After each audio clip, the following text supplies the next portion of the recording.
Hello viewers, నేను doctor Suma, consultant 49 fertility centre Vijayawada. సో గర్భిణీ స్త్రీలు ఎప్పుడెప్పుడు స్కానింగ్ అనేది చేయించుకోవాలి అండ్ స్కానింగ్కి వచ్చేటప్పుడు పరగడుపునే రావాలా అనేది కామన్గా అడుగుతూ ఉంటారు.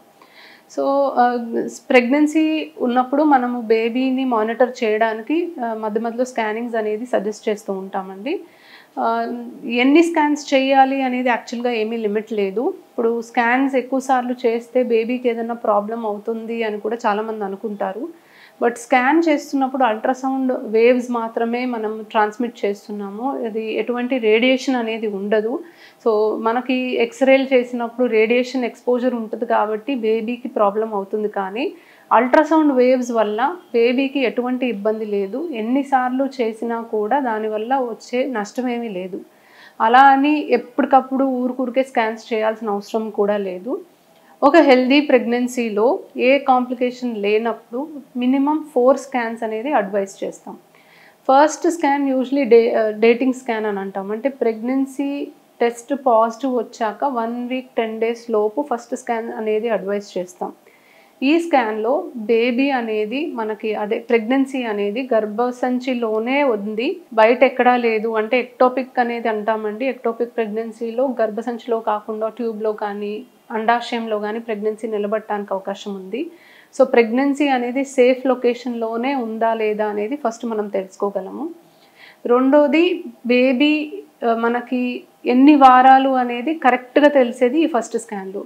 సో రెగ్యులర్ పీరియడ్ వచ్చే వాళ్ళకి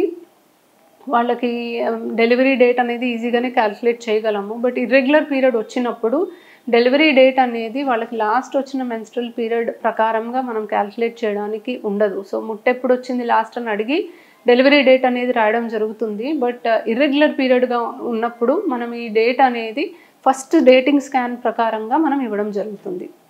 రెండో స్కాన్ ఎన్టీ స్కాన్ అని అంటాం. సో ఇది దాదాపుగా 12 వారాల నుంచి 14 వారాల మధ్యలోనే చేయాలి. సో బేబీకి మెడ దగ్గర ఏదన్నా వాపు ఉందా అనేది చూస్తాము. ఆ వాపు ఉన్నప్పుడు జనువు లోపాలు ఉండే అవకాశం ఎక్కువగా ఉంటుంది. ఫర్దర్గా వేరే టెస్ట్లు చేయాల్సిన అవసరం ఉంటుంది. సో ఇది రెండో స్కాన్, ఎన్టీ స్కాన్ అనేది మనం సజెస్ట్ చేస్తాం. మూడోది అనామలీ స్కాన్ అని అంటాం. సో ఇది యూజువలీ 18 నుంచి 20 వారాలప్పుడు చేయాలి. ఈ స్కాన్లో బేబీకి ఏమన్నా అవయవ లోపాలు ఉన్నాయా అనేది మనం క్లియర్ కట్గా డయాగ్నోస్ చేయడానికి అవకాశం ఉంటుంది.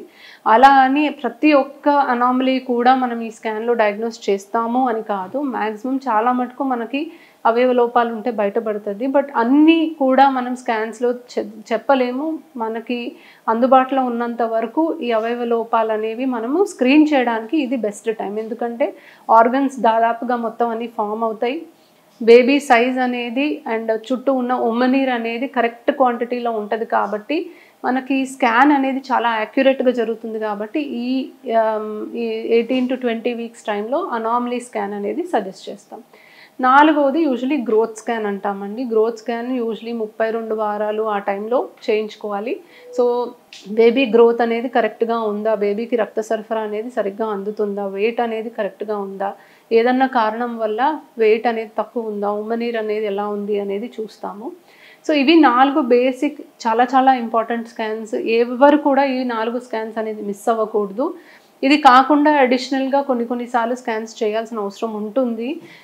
ఒకవేళ బేబీ గ్రోత్ అనేది కరెక్ట్గా లేదు అని ముందే డయాగ్నోస్ చేసినా, లేకపోతే మదర్కి ఏదైనా రిస్క్ ఫ్యాక్టర్స్ ఉన్నా, బీపీ ఉన్నా, షుగర్ ఉన్నా, కవల పిల్లల్లాగా ఉన్నా, అట్లా కొన్ని రిస్క్ ఫ్యాక్టర్స్ ఉంటే తరచూ ఇంకా ఎక్కువ స్కాన్స్ చేయించుకోవాల్సి వస్తుంది. ఎక్కువ స్కాన్స్ అవసరం ఉన్నప్పుడు కంగారు పడాల్సిన అవసరం లేదు. దానివల్ల మీ బేబీకి ఎటువంటి హాని జరగదు. బట్ స్కాన్ ద్వారా చాలా మనము ప్రెగ్నెన్సీని మానిటర్ చేయడానికి చాలా మంచి అవకాశం అది.